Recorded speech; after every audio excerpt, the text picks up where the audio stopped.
about a 5-year max here? Because I think the only people that would really like that are James Harden and like the 10 closest confidants to him. James Harden is almost 33 years old. He didn't look like the James Harden of old at all last year. We really haven't seen that guy other than glimpses of it in Brooklyn when he was early. So I just don't think that's in the cards. A shorter term max or an opt-in and a couple years tacked on at the max, that's fine. That's Joel Embiid's championship window. Let's go now. You just can't attach yourself to a $55, $60 million James Harden deal when he's 37, 38 years old. Just to even think about that boggles the mind. So, Tim, let's stop down and talk about Harden. What do you think is the ceiling for Harden and the Sixers? Well, I think the ceiling, those are two different things, right? Let's start with Harden. Right. If Harden comes back with his hamstring, he's going to have this whole offseason to work out. Last year, he was not the player he was before he injured his hamstring in Brooklyn. But remember, those first 2 months of Brooklyn, he was a top 5 player in the league. He was an MVP candidate, even after the ugliness that came with his Rockets exit. This offseason, he has said he needs a full offseason to be healthy and ready to go after going through the season not feeling 100% with that hamstring. Can he get the burst back that he had before? If he can, he's a top 10 player in the league again. If he can't, he's the player he was last year, which is still a very good player. And that's why I think the Sixers have a chance to be an elite team in the East after this offseason. I love the DeAnthony Melton trade. He brings them athleticism, defense, and rebounding, 3 things you know as a Sixer guy they did not have a lot of last year. And they have now the ability to go into this offseason, make some moves, add another piece, maybe with the full mid-level exception. Daryl Morey has proven time and again he's good at finding value up and down the roster and from unknown places around the league. And remember, this team got to Game 6 of the conference semifinals with Joel Embiid having a broken face and a broken thumb, and with just a few months of James Harden probably not being, even if he's a little better, than he was last year. So I think with those two guys, with Tyrese Maxey getting better, with the pieces around them, I think the Sixers have a real chance to be a factor in the East. So you think they can be an elite team even if he's not a top 5 guy? They have arguably the most dominant player in the league in Joel Embiid. And James Harden fits well with him. Tyrese Maxey fits well with him, and they're going to have a whole season to optimize that roster around Joel Embiid in ways they even were not able to last year. So yes, I think they can. Okay, so Seth, I'm a Philly guy, so I'm inherently negative. I don't know if I'm believing that. Are you buying it? I am buying it, but the key is James Harden getting in world-class shape. When you're injured, you cannot get in shape, but you cannot improve unless you're in shape. And we haven't seen James Harden at his best. Here's a perfect example. He shot 49% on layups and dunks last year.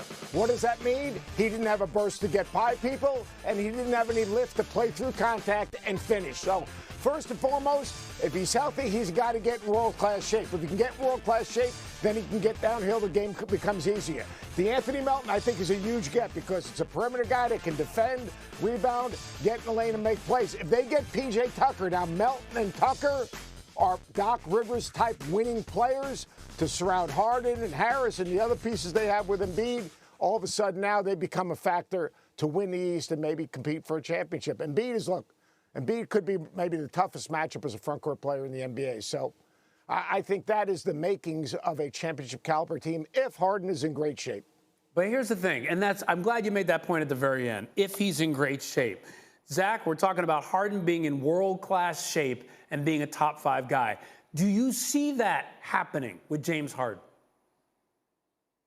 Top 5, no. But look, the Sixers are my siren song. I can never resist the Sixers. They just keep luring me in.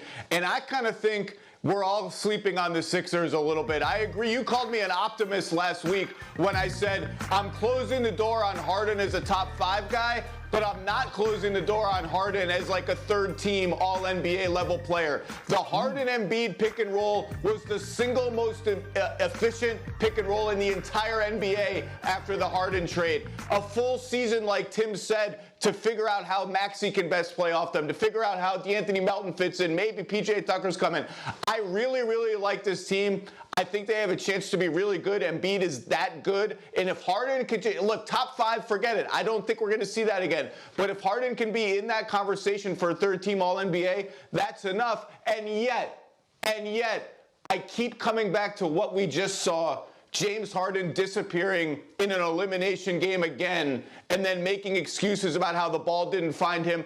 I've just seen that movie so many times that I don't know how much I'm going to be able to believe until we see that guy come through in an elimination game in a big way. You have just explained the plight of every Philadelphia fan in history right now and how we feel. Thank you for encapsulating our feelings, Zach Lowe. Thanks. All right, thanks, guys.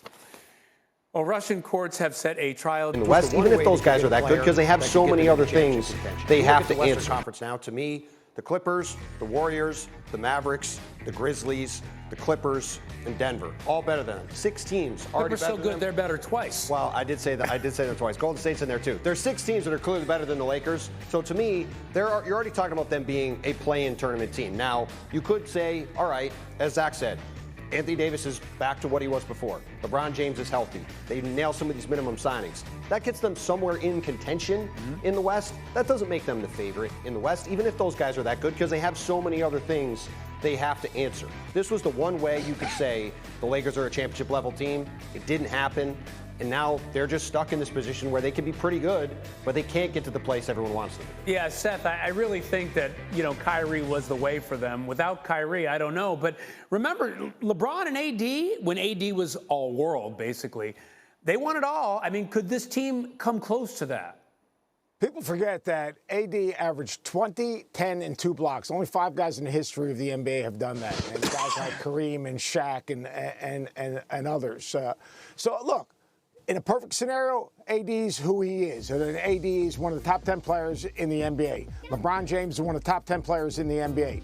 What they need to do is they need shot makers and they need floor gamers to surround those guys. Can they find them? I don't know. And then the final piece is you've got to find a way. I don't know what his role is going to be. But you have Russell Westbrook. You have him for one more year. He's not who he was.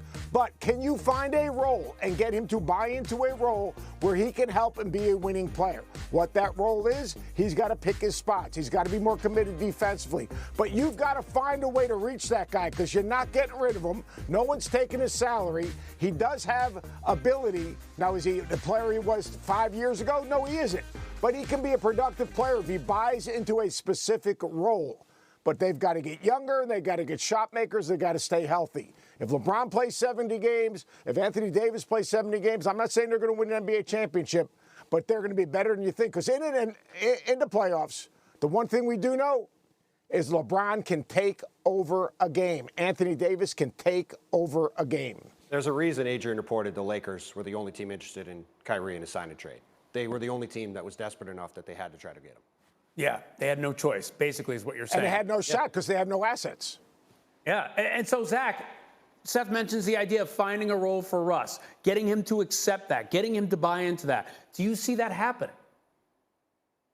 Darvin Ham mentioned that when he got hired at his press conference. We're going to get Russ all in on defense. Maybe, but we've been having this discussion for 10 years. Oh, my God, what would it be like if Russ set ball screens for LeBron James or whoever is the other ball handler on his team? He'd be great at that. He could be like a Draymond Green short roll facilitator. What if he cut more on offense? What if he really dialed in on defense? Like we've been saying this since literally 2013 or 14, and it never ever happens. Why should we expect it to happen now? And Seth mentioned the bubble when they won the title. Yeah, that's true. They won the title. LeBron and AD were great. You know what they had around LeBron and AD in the bubble? A supporting cast that made sense. Kentavious Caldwell-Pope, Alex Caruso, Danny Green, Kyle Kuzma, all those dudes are gone, and they don't have a supporting cast that makes sense yet. Maybe they can get there. Maybe they get some internal development from THT and Nunn and Austin Reeves and all that. But that's a totally different team. It doesn't exist anymore, and they've got to find a new team. And it's really, even with those 2 guys in the middle of it, it's a tall order for them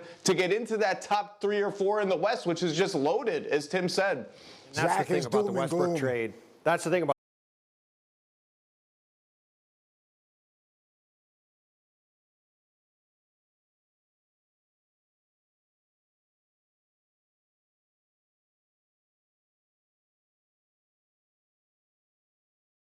decision on multiple fronts because it robbed them of the flexibility they had around those guys. and it put them in a position where now they're stuck with this guy who doesn't fit with their team, and they can't move on from. All we're talking about today are these teams with a 3-star model and how many problems it creates, and I guarantee every team is still trying to get the 3-star model done, and that is the crazy thing about the NBA. All right, let's play a little game of like or don't like with Zach Lowe. You ever read his column? He's got what he likes. I love that part, so we're going to do this with you, Zach. I'm going to throw out some scenarios. You're going to tell me if you like them or not. John Wall is expected to join the Clippers. Like it or don't like it?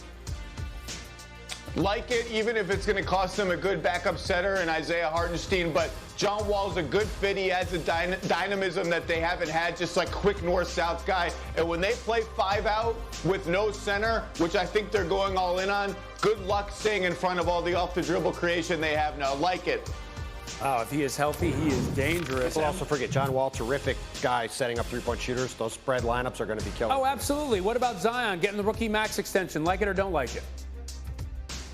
Love it. I suspect the Pelicans will try and negotiate some injury protections like the Sixers did with Embiid. But you're the New Orleans Pelicans. You're a small market team with no history of winning. You cannot quibble about a guy like Zion Williamson despite the injury and conditioning issues. You just do it and move on.